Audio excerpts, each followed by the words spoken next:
Hello and welcome to 3-Year-Old Steve. In today's video, this is just really an update. I haven't produced any videos for a while because I've moved, and so my railway is in a new location, a fairly large garage, which is very handy for me. So progress I've made really is just trying to reinstate it, but I've also made these little level crossing gates using my Inkscape program and cutting them out of card and then building them up with various layers of thicknesses of card to make them look a bit more three-dimensional, as you can see. So that's a thin bit of card, so I've overlaid that over the thick bit of card to sort of build up some of the layers and missed other bits out. And there it is in situ. I've had a bit of an experimentation actually motorising it. It's not been entirely successful, but I think I can actually in time get it to work reasonably well. But for the moment I'm just going to leave it static and work up some of this scenery that I've got going on. So you can see one of my locomotives, which actually has the wrong tender on it at the moment, which I've only just noticed, but I will correct that in the near future. And so I've got an A4 on the down track and an AF on the up track. I've not actually got that much track down at the moment. I've got sort of like the length of the shorter wall of the garage, but it will gradually creep around the garage as I work on it over time, and then I'll be able to run them a bit more for a bit of a longer length of time. So yeah.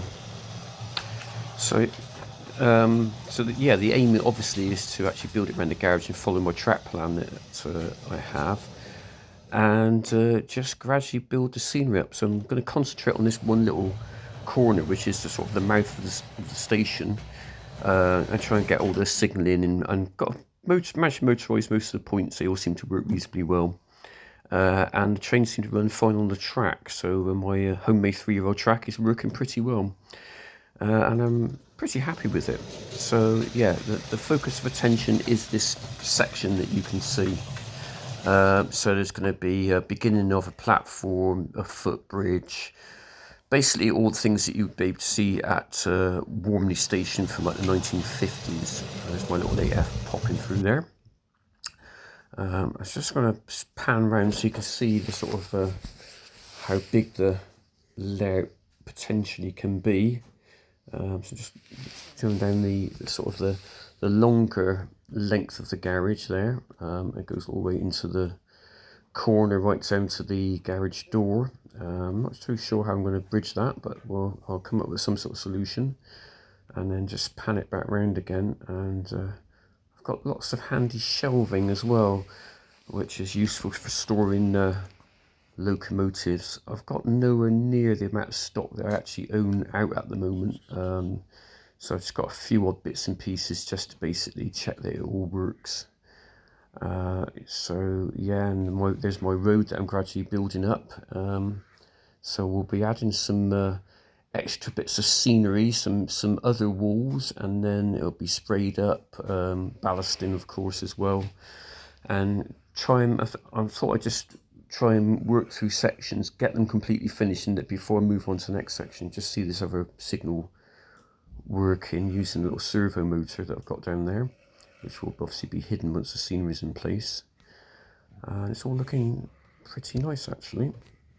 I've got these little tricks locomotives. You can see this one here, which is a rather nice one, and I've got two smaller ones, one of which actually works, which is great.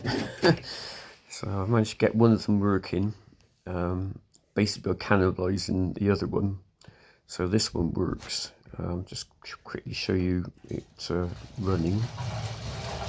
There it goes. Quite a nice little thing actually. They are a bit different to the Hornby Jublo models in that they have these little paddles that pick the current up from the wheels rather than the whole model being sort of live. It seems to be a bit more kind of insulated. I haven't really totally worked them out yet, but I have actually managed to get this one working. So it's still got a little central pickup in the middle, And also the connecting rods have actual bolts holding them on rather than pins, which means you can actually remove them quite easily with a pair of pliers or a suitable spanner. So yeah, they are quite a different animal really. But this is a Hornby Jubilee model, and you see it's quite different. It doesn't have traction tires for one thing, which the other model did have, which I'm not a massive fan of traction tires anyway. And it's just kind of less delicate looking, I guess. It's a bit more chunky, which I also quite like. But they're both lovely in their own separate ways. They're both all metal bodies and chassis as well. So yeah, it all looks nice. This is a particularly fine looking thing. I think it's a 5MT. It's a Trix model again. It's set up for 2 rail but can easily be converted back. Anyway, I hope you've enjoyed this little catch up on my progress, and so it's goodbye from 3 rail Steve, and I'll see you on the next one.